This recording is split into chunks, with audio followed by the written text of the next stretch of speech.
Car प्रगति के लिए ठोस ही कदम उठाती है, पर वे कदम इतने ठोस होते हैं कि उठ ही नहीं पाते हैं।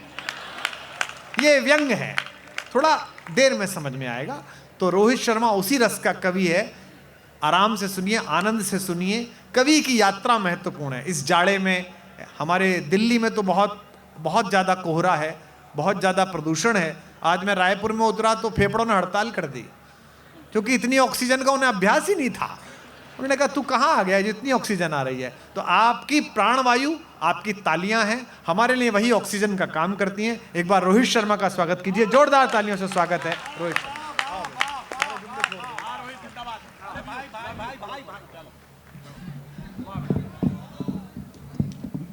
आप सभी को प्रणाम करता हूं।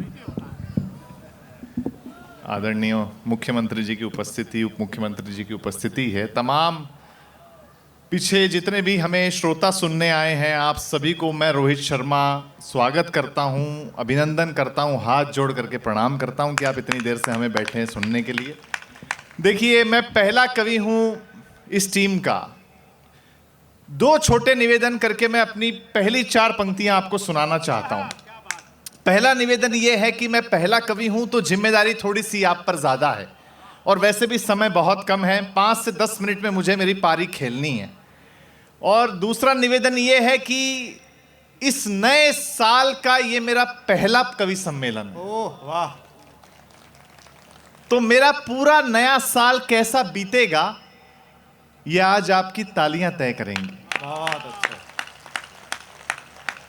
तो हो सकता है कि कोई छोटे से ठहाके की बात हो, वहां बड़ा ठहाका दे देना। कहीं छोटी सी ताली की बात हो, वहां बड़ी ताली दे देना। आपकी ताली बजाने से आपकी हाथ की रेखा तो नहीं बदलेगी, लेकिन मेरे भाग्य की रेखा बदल जाएगी। बहुत अच्छा। तब मैं पहली 4 पंक्तियां सुनाता हूं, और मुझे ऐसे ही मन से सुन लीजिएगा। मुझे लगेगा मेरा यहाँ ना सार्थक हो गया। मैं पहली बार आया हूं, सुन के बताइए कि तुमको मिल सकता है हमसे बेहतर। अच्छा, हाँ, ऐसे ही सुनना है भाई। बहुत अच्छा आप सुन रहे हैं कि तुमको मिल सकता है हमसे बेहतर, हमको मिल सकता है तुमसे बेहतर। वाह! अगली 2 पंक्तियों पर सबकी तालियां और वहां चाहिए कि तुमको मिल सकता है हमसे बेहतर, हमको मिल सकता है तुमसे बेहतर, लेकिन तुम और हम दो घर मिल जाएं तो कुछ और नहीं हो सकता फिर इससे बेहतर। बहुत अच्छा। अच्छा है, अच्छा है। हाँ? बहुत ही बढ़िया। और देखिए, आप कोई टेंशन लीजिए मत। हाँ, छत्तीसगढ़ का आदमी वैसे भी रात के इस समय सुन रहा है, यही बहुत बड़ी बात है। हाँ, वरना आप छत्तीसगढ़ का आदमी सुनने के लिए नहीं जाना जाता है, सुनाने के लिए जाना जाता है। हाँ, मुझे तो याद है, यहाँ पे एक बहुत बड़े प्रवचन करता है। आप लोग क्या बिना इंटरेस्ट के, बिना अपने फायदे के किसी को नहीं सुनते। एक बहुत बड़े प्रवचन करता है, और प्रवचन दे रहे थे। उन्होंने कहा, देखो, जो इस जन्म में नर है वो अगले जन्म में भी नर ही होगा, और जो इस जन्म में नारी है वो अगले जन्म में भी नारी ही होगी। इतना सुनते ही एक बूढ़ी अम्मा उठ करके जाने लगी। तो प्रवचनकर्ता ने रुकाया और पूछा कि अम्मा, बीच प्रवचन में उठ के क्यों जा रही हो? अम्मा छत्तीसगढ़ की थी, जो जवाब दिया उस पर सबकी तालियां चाहिए। प्रवचनकर्ता ने रुकाया, पूछा, अम्मा बीच प्रवचन में उठ के क्यों जा रही हो? अम्मा ने कहा, महाराज जी, जब अगले जन्म में भी पूड़ियां ही तलनी है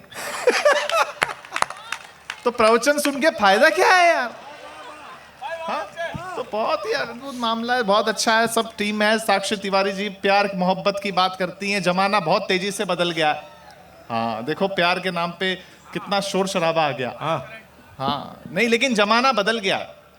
पहले लोग प्यार में अमर हो जाते थे, लैला मजनू, हीर रांझा। फिर दौर आया, लोग प्यार में अंधे हो गए। अब ऐसा दौर है, लोग प्यार में तोतले हो गए हैं। तोतले? मेरे बाबू ने थाना थाया। हाँ, जमाना बहुत तेजी से बदल गया है। कौन घूमता है अब गली मोहल्ले में? वाह! इश्क अब डिजिटल हो गया है। वाह! कौन घूमता है अब गली मोहल्ले में? इश्क अब डिजिटल हो इश्क गया। अब डिजिटल हो गया है। और कौन करता है बातें अब रूह की? इश्क अब फिजिकल हो गया। बहुत अच्छे, बहुत अच्छे, अच्छा है। हाँ? समय की सीमा में अंतिम रूप से एक बहुत जल्दी से कविता सुना देता हूं, क्योंकि हमें पता है आप सब डॉक्टर कुमार विश्वास जी को सुनने चाह रहे हैं। संचालक महोदय जो संचालन कर रहे थे उन्होंने क्या कहा पहले कि हम कुमार विश्वास जी को बहुत सारा पैसा दे के बुलाए हैं। हाँ, बोरा भर के, बोरा। नहीं, वो ने याद था। देखिए, ये चर्चा आप यहीं नहीं पूरे देश और पूरे विश्व में है। मैं सुनाने की हिम्मत कर रहा हूं केवल आपके भरोसे। अगर सही बात कह दूं तो आगे से लेकर पीछे तक जितने लोग बैठे हैं ऐसी तालियां दीजिएगा कि अब तक आपने नहीं दी। पूरे देश के आयोजकों में यह चर्चा है कि डॉक्टर कुमार विश्वास जी का पेमेंट इतना ज्यादा हो गया है कि वो आम आदमी की पहुंच से बाहर हो गए हैं। मेरा जवाब अच्छा लगे तो तालियां भी इससे अच्छी चाहिए। सब लोगों का कहना है कि डॉक्टर कुमार विश्वास जी का पेमेंट इतना ज्यादा हो गया है कि वो आम आदमी की पहुंच से बाहर हो गए हैं। मैंने कहा वो जानबूझ के ऐसा कर रहे हैं। बोले क्यों? मैंने कहा क्योंकि उनका अनुभव आम आदमियों के साथ ठीक नहीं रहा है। हाँ, क्या कमाल की बात है। शादीशुदाओं की बात कर रहे थे। देखिए क्या है, आपकी जानकारी के लिए बता दूं, पिछले दिनों मेरी भी पहली बार शादी हुई। पहली बार का जवाब नहीं। हाँ, क्या है, यहाँ इस महफिल में कुंवारे भी बैठे हैं, शादीशुदा भी बैठे हैं। विधायक ही कुमारा बैठा भाई। हाँ, नहीं, तो मैंने सोचा सर आप मत ही करना सर। अरे मतलब थोड़े दिन जब तक बच सकें। क्या है, कुंवारे और शादीशुदा में एक लाइन का डिफरेंस है। कुंवारों को लगता है कि सारी समस्या का समाधान शादी है, और शादीशुदाओं को लगता है कि सारी समस्या की जड़ शादी है। तालियां इतनी कम बजाओगे तो कैसे चलेगा यार। हाँ हाँ, कमाल है। मतलब मेरी पत्नी पीछे पड़ गई, बोले तुम पूरी दुनिया घूमते हो, मैं घर में रहती हूँ, मुझे घुमाने लेके चलो। हाँ। बात पहुंचे तो बताना, बहुत बारीक बात कहने जा रहा हूं। बोले घुमाने लेके चलो, घुमाने लेके चलो, घुमाने लेके चलो। मैं उसे शमशान घाट पे ले गया। वो बोले कैसी जगह ले आए हो? मैंने कहा अरे पगली, लोग मरते हैं आने के लिए। अच्छा है। हाँ, पत्नी होती, गुस्सा हो गई। फिर मैं उससे कहा तू चिंता मत कर, अपनी शादी की 10वीं एनिवर्सरी पर मैं तुझे अंडमान एंड निकोबार आइलैंड ले जाऊंगा। वो बड़ी खुश हो गई। बोले अच्छा, और 25वीं पर? मैंने कहा लेने आऊंगा। हाँ, लेकिन क्या है, देखो शादीशुदा पुरुष है ना, शादीशुदा पुरुष जीवन भर